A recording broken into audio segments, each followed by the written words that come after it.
Well, good morning or afternoon or evening. I'm glad we can watch this whenever it's convenient. But this is Faith Lutheran Church in Fairbury, Nebraska.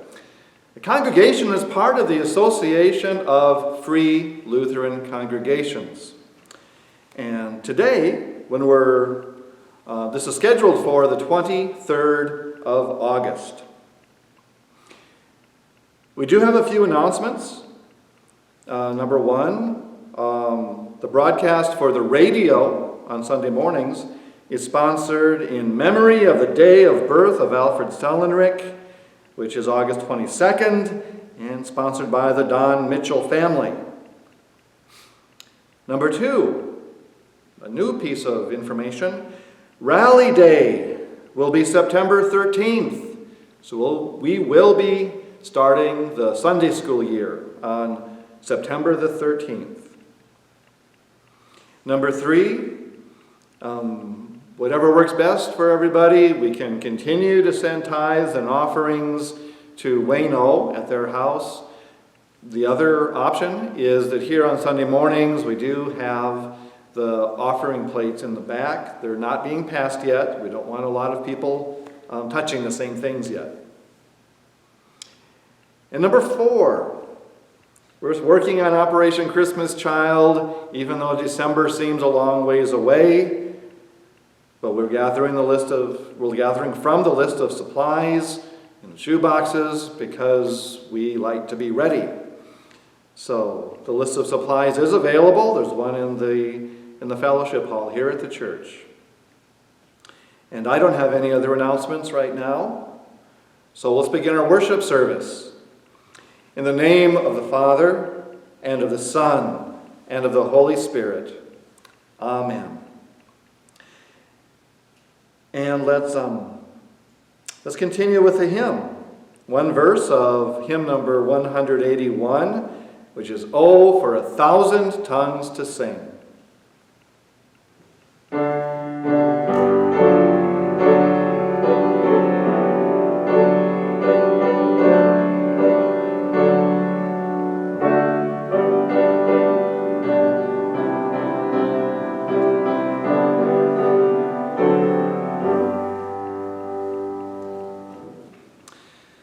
Our reading from Scripture comes from Matthew, chapter 16, verses 13 through 20. And as we read this text, the big questions include these. Who is Jesus? Who do you say that Jesus is? And also, on what is it that Jesus is going to build his church on earth? What's that foundation that is essential? So we find here there's a conversation between Jesus and Peter. And I'd like you to include yourself in this. So Matthew chapter 16, beginning with verse 13. Now when Jesus came into the district of Caesarea Philippi, he asked his disciples, "Who do people say that the Son of Man is?" And they said, "Some say John the Baptist, others say Elijah, and others Jeremiah or one of the prophets." He said to them, "But who do you say that I am?" Simon Peter replied, "You are the Christ, the Son of the living God." And Jesus answered him, "Blessed are you, Simon Bar-Jonah, for flesh and blood have not revealed this to you, but my Father who is in heaven. And I tell you, you are Peter, and on this rock I will build my church, and the gates of hell shall not prevail against it. I will give you the keys of the kingdom of heaven. And whatever you bind on earth shall be bound in heaven, and whatever you loose on earth shall be loosed in heaven." Then he strictly charged the disciples to tell no one that he was the Christ. This is the true word of God. Let us pray. Heavenly Father, we thank you for bringing these words to us. Thank you that these words are true. They reflect the reality that we all face at one time or another. The truth is that Jesus Christ is your Son, and you are the living God, the God who lives. And Father, let that be our confession also, and let it continue to be our confession in your church throughout this world and throughout time. Open Holy Scripture to us, Father, so we can see the real you, and we can see your real Son. In Jesus' name we pray. Amen. Well, as of this minute, there are two big storms approaching the American South. There's a good chance one or both of them will become hurricanes. And this is late August, and this is the time for hurricanes. Looking back, in September of 1961, Hurricane Carla was aimed at Texas, and 500,000 people fled the coast of that state and from Louisiana. And on September 11th, it made landfall on Texas. In one town, the equipment that was there measuring the wind broke and blew away when a gust hit 153 miles an hour. And the experts have somehow figured out that there was a wind gust higher than that, about 170. This hurricane spawned 21 tornadoes. And just in Texas, it destroyed 1,915 homes, 568 farm buildings, and 415 other buildings. In Texas, 34 people were killed. The storm weakened, but it was still strong, and it came up to Kansas, and the flooding there damaged the crops. There were 5 people who died from drowning. Here in Nebraska, and not very far away, the town of Hubble received 5.68 inches. As for me, I was 7 months old. We were living in a small trailer in the town of Prevail, Texas, which you've probably never heard about. But the adults secured the trailer, including putting the big mirror in between the mattress and the box spring to try to keep it safe. And then we made the 1-hour drive to Corpus Christi. And we hid from the storm there at the Naval Air Station. So after the storm, when we came back, it looked like the trailer had made it. It was undamaged. This was the only damage. My mom forgot that the mirror was underneath the mattress, and she sat down on it. So the mirror was the only thing that broke. The reality is that when a hurricane is coming your way, you play defense. People board up the windows, they gather supplies. A lot of people get out of town.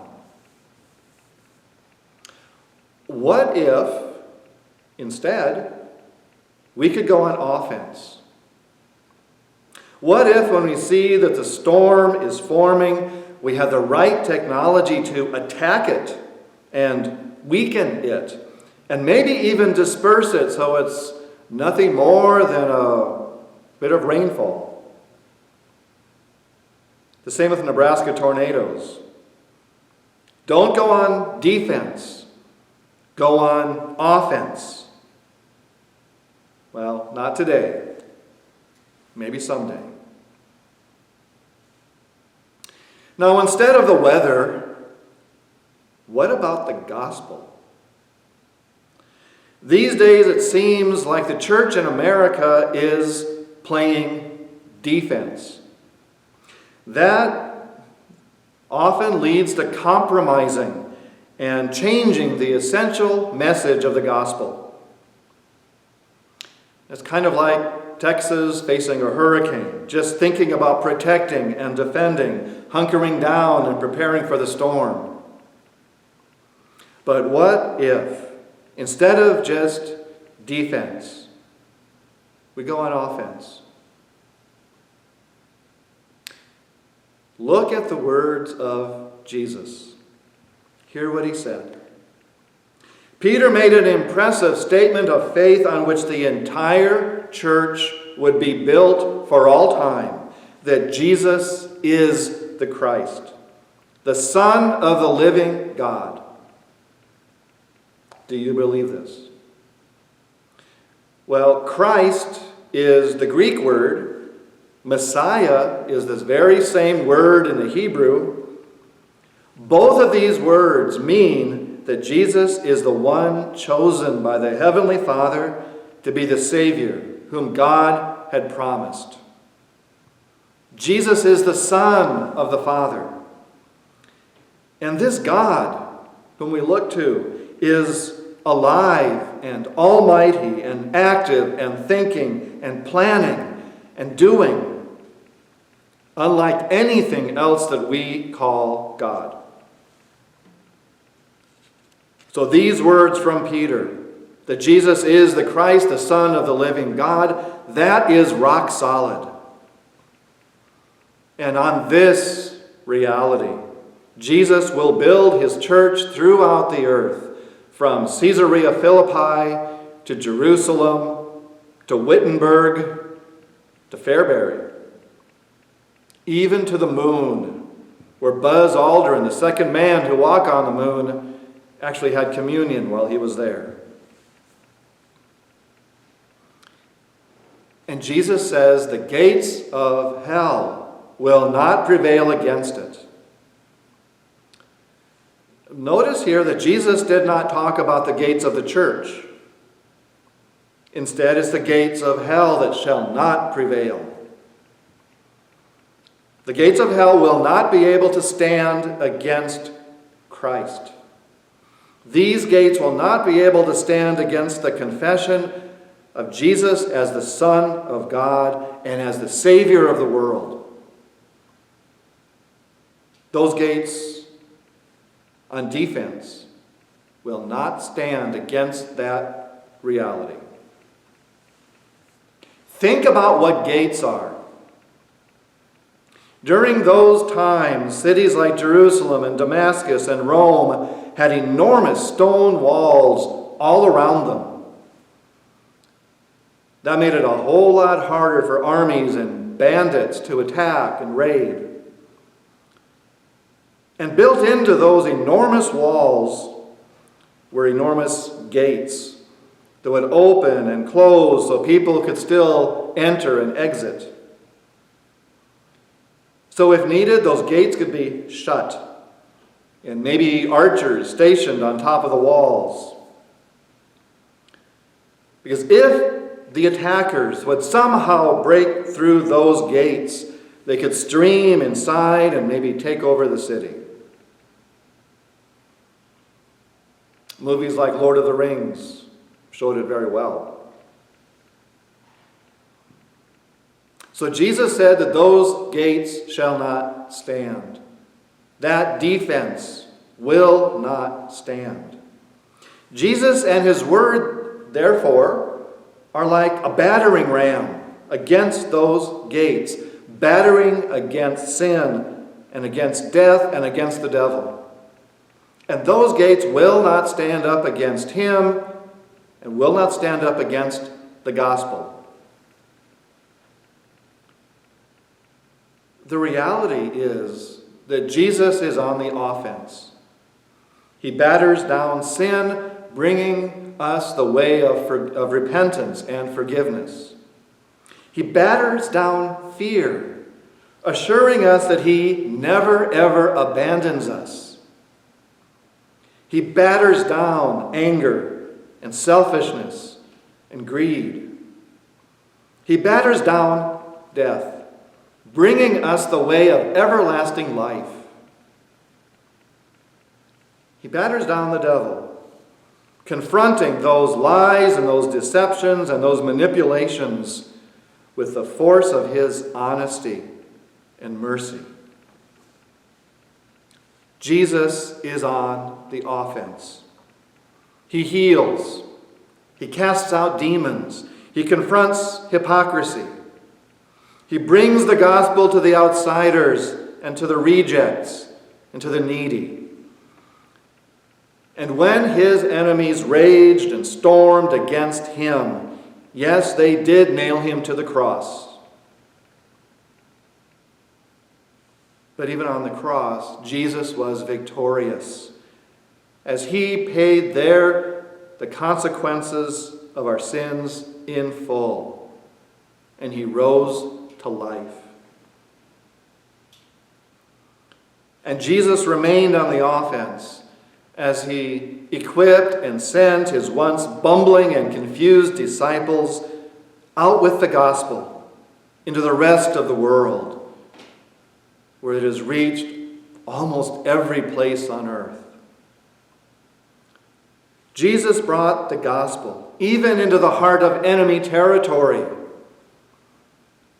According to the Bible, Jesus descended into hell itself, that place of hopelessness and despair, where there's no love and no kindness and no mercy.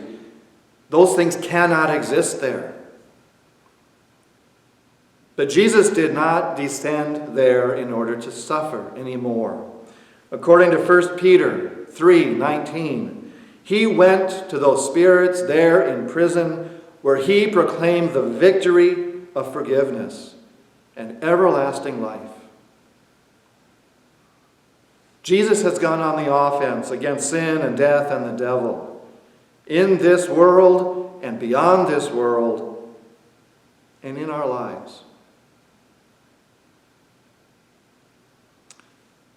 So imagine that there is a soldier who could go on the offense into battle and be completely safe and unharmed no matter what. Or that someone could stand right there in the middle of a hurricane and nothing that storm could do could possibly harm that person. Or someone could go on offense against sin and death and the devil and for forgiveness and life and peace with God with no danger whatsoever to the soul. According to Jesus, he who believes and is baptized shall be saved. If God has baptized you, has washed you with water in combination with his word, he has claimed you as his child. The Holy Spirit is working in your life. You have a life that lasts forever and ever without end. You've been baptized into God's family, baptized into Christ's crucifixion and resurrection, baptized into his victory, baptized into the way and the truth and the life. And when you believe that, you know it. That gives you a freedom and a boldness to trust him and to teach and to tell that Jesus is the Christ, the Son of the living God. The Christian life is meant to be lived on offense. But instead of weapons or technology, what we have is the Word of God. We have the body and the blood of Jesus, crucified and risen in order to save the lost and to forgive the guilty. Instead of harshness, we bring his mercy. Instead of anger, we bring respect. Instead of grudges, we bring forgiveness. Instead of tricks, we bring the truth. The gates of hell shall not prevail. Even for those who face storms of persecution and martyrdom, the Word of God will continue to batter down the strongholds of lies and hatred and anger and selfishness. Those who keep the faith, those who live by the faith, will live on and on in a life that cannot end, because Jesus, the Savior, lives on and on. But what about now? Why would we be on defense instead of on offense? I think probably I have heard every single argument against Christianity from the time I was a small child, even young. It was always presented with somebody who was offended by Jesus. Some people just don't like God's law because they want to be in control of what's right and what's wrong.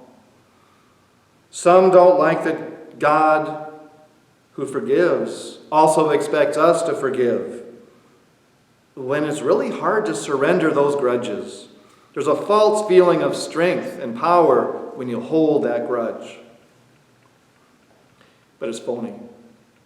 Some don't like it that God expects us to be encouraging and to speak well of people behind their backs instead of tearing down someone by gossip.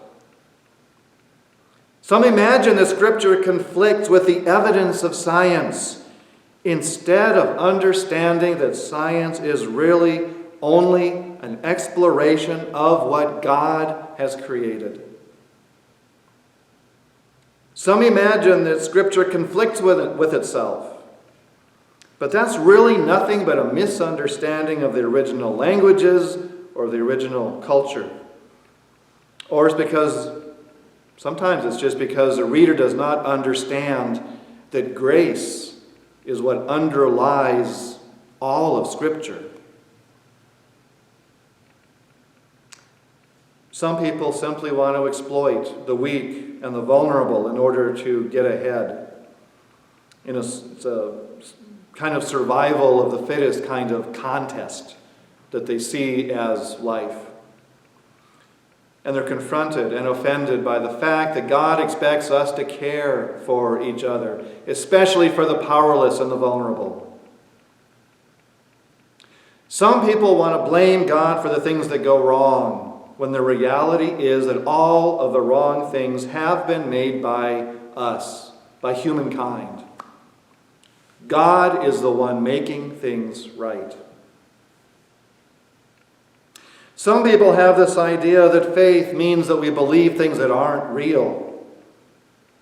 But the reality is that faith understands that there is more than what we can see. And we also know that in certain ways that unseen reality has come into our world. And some people simply lose that connection with God in all of the busyness. But God remains always busy, reaching out and seeking and rebuilding that connection. If you were to take the world and divide it into two parts, one part being everywhere that the gospel has not had an influence at all, and the other part being everywhere where the gospel has been, you find a big difference. Where the gospel has been, people treat each other so much better. And take that and widen that. Imagine living in a family, in a community, in a nation, in which you could trust everybody, in which the 10 Commandments were followed perfectly, and in which everyone loved God and loved each other. That place would be worth it. It would be worth it even if it only were to last for this lifetime. But that is the reality that is prepared for eternity. That's the life that we were designed in the first place to live on earth. And that is the life that begins in part in this broken, mixed up world as we live in God's grace. That's the life that we learn in Scripture. That's the life that we can be growing in our homes. That's the life that we talk about when we talk about Jesus. And no, we cannot create it ourselves, but Christ has. As long as a church is built on Christ, the church will be on offense. If the church is built on our strength and our wisdom, then we should be very afraid. So we pray. And our Father in heaven hears us and he sees us through. We open the Bible. We open those words of God's testimony to the people he loves. And those words of truth and grace and mercy can be like seeds in our souls, planted and growing and thriving. We speak to each other. And the Holy Spirit uses those words to carry the Word of God into the deepest part of people's minds and souls. We forgive. And the chains of sin and guilt and shame are broken. And the devil loses his grip. We receive the body and the blood of Jesus in, with, and under the bread and the wine, and that old sinner inside of us is transformed more and more into the image of Christ.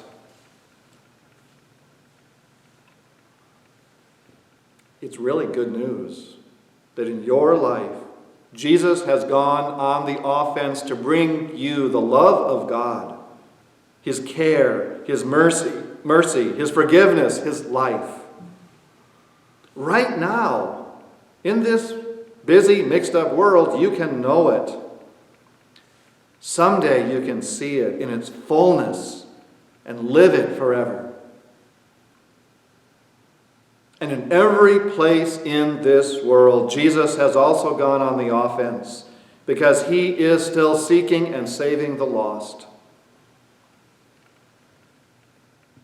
It's Jesus where our boldness and our confidence comes from. So who do you say that Jesus is? The Christ? The Son of the living God? The crucified and risen Savior? The victorious one who has fought the battle not with weapons of fire and metal, but instead with grace and mercy and honesty and forgiveness. The Lamb of God who takes away the sin of the world. Who do you say that he is? What he opens, no one can close. What he loosens, no one can tighten. What he gives, no one can take away. Now maybe someday we might just have the technology to disperse hurricanes and tornadoes. We don't have that now.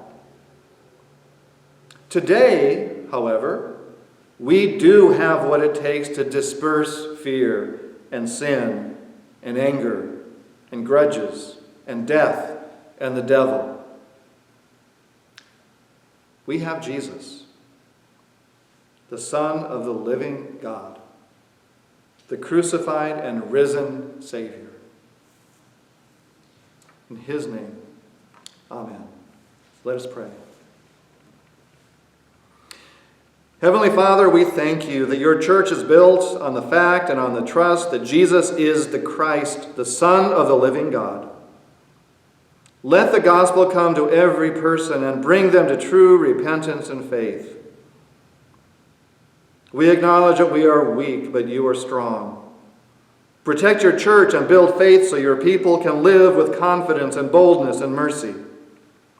Protect and strengthen those who are suffering because of their faith in Christ, and let their lives continue to faithfully witness to the hope that they have in Christ. Father, watch over our police officers and those serving in the military. Watch over our businesses, our employers and our employees. Watch over the farmers and the truckers. Bring healing and health to the vulnerable and sick. Strengthen those who have disabilities. Bring peace and comfort to those who grieve, and bring your assurance to those who are afraid. Hear us as we ask for your help and as we lift our thanks to you. Through your Son, Jesus Christ, who taught us to pray, Our Father, who art in heaven, hallowed be thy name. Thy kingdom come, thy will be done, on earth as it is in heaven. Give us this day our daily bread, and forgive us our trespasses, as we forgive those who trespass against us. And lead us not into temptation, but deliver us from evil. For thine is the kingdom, and the power, and the glory, forever and ever. Amen. Now receive the benediction. The Lord bless you and keep you. The Lord make his face to shine on you and be gracious to you. The Lord lift up his countenance upon you and give you peace. In the name of the Father, and of the Son, and of the Holy Spirit. Amen. Well, we'll wrap up our service here with one verse of the hymn, Give to our God immortal praise. And God be with you.